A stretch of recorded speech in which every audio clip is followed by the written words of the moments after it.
যারা যুদ্ধে গিয়ে বিজয়ী হয়ে ফিরে আসে তাদের কি বলে? আর যারা রণাঙ্গনে গিয়ে মৃত্যুর মুখোমুখি দাঁড়িয়ে আবার ফিরে আসে, যারা গুম হয়ে মৃত্যুর মুখ থেকে ফিরে আসে তাদের কি বলে?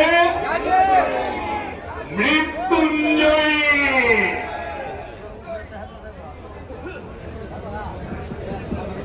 উনি যখন বক্তব্য রাখেন, উনি যেভাবে বক্তব্য রাখেন, আমার কেন জানি মনে হয় ওনার কণ্ঠ দিয়ে যেন এদেশের লক্ষ লক্ষ শহীদ সৈনিকরা কথা বলছে।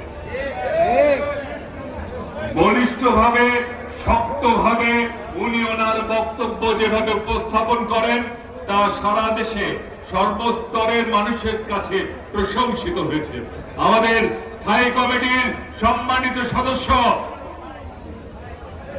সাবেক মন্ত্রী, সাবেক এমপি, সাগর পাড়ের সন্তান,